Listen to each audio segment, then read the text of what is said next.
బజార్లో విలువ కలిగిన పంట సన్న ఓట్లు వేస్తున్నారు. కొన్నిసార్లు మనకు తెలియదు, మనకి ఎవడు ఏజెంట్ వచ్చి అమ్మితే గవ్వే తీసుకుంటాం.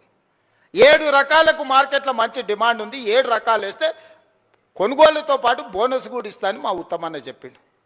ఒక మంచి మాట రైతులతో, రైతు వేదికలలో ఆ ఇత్తనాలు పెట్టి రైతులకు అందుబాటులో తెచ్చి మళ్ళీ ఏ ఓటి నకిలివి లేకపోతే అవోటి ఇవోటి మీకు మీ తలకు తలిగిచ్చారు కదా అని ఇవాళ రైతు వేదికలలో విత్తనాలు తీసుకొచ్చి మీ అందరికీ అందుబాటులోకి తీసుకొచ్చినాం. పంట మార్పిడి చేయండి అన్నాం. అవసరమైన ఇత్తనాలు మీ దగ్గరికి తీసుకొచ్చి రైతులకు కష్ట సుఖాలు మేము చెప్తుంటే తప్పుడు ప్రచారం, నోరు తెరిస్తే అబద్ధం. దేవుడు ఆ కుటుంబాన్ని మొత్తానికి శాపం పెట్టినట్టు, బిడ్డ ఒక్క నిజం చెప్పినా తలకాయ 1000 ముక్కలేసి చేస్తారు, మీరు మీ జీవితాంతం అబద్ధాలే చెప్పుకుంటా బతుకుర్రని. ఆ శాపం ఉన్నట్టుందా? అసలు చూడు, ఒకని మించినోడు ఒకడా అని అమ్మ, ఒకనికి 100 అయితే వానికి 110 మార్కులు వేయాల్సి వస్తుంది అబద్ధాలకు. అతనికంటే గనుడు ఆచంట మళ్ళా అన్నాడు అమ్మ, ఆయనే అట్లా అనుకుంటే అంతకంటే రాటు తేలిర్రా ఈ అమ్మాయి పిల్లకు కుర్రనాయాలు ఇద్దరు. నోరు తెరితే అబద్ధాలు, బామార్దులు అసలు ఇక పోటీ పడే అబద్ధాలు చెప్పుకుంటూ తిరుగుతారు. ఇది పరిస్థితి.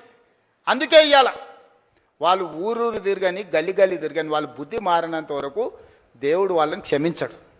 బుద్ధి చక్కగా ఉంటే అన్నీ చక్కగా ఉంటాయి. నోరు మంచిదైతే ఊరు మంచిది అన్నారు, అవునా? ఏమక్క, నోరు మంచిదైతే ఊరు మంచిది అన్నారు, అవునా? అత్త కోపానికి వచ్చిన కోడలు జర మెత్తగా ఉంటే ఇల్లు చక్కగా నడుస్తుంది, అవునా? మీరు అందరూ ఏదైనా కోప్పడ్డా నేనేమంటానే, మా వాళ్ళే కదనే, మరి బాధ్యత ఇచ్చినప్పుడు ఓసారి కోపం అవుతుంది.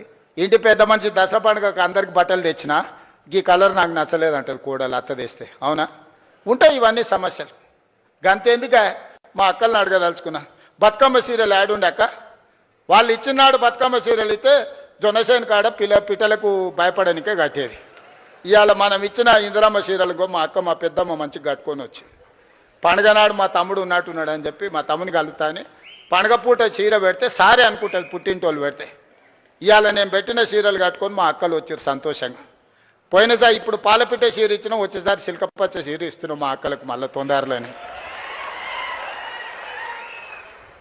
ఒక్క దాంట్లోనే వాళ్ళు దొంగతనం చేయకుండా, దోపిడీ చేయకుండా ప్రజలకు వనుకొచ్చేది ఏదైనా చేసిరా?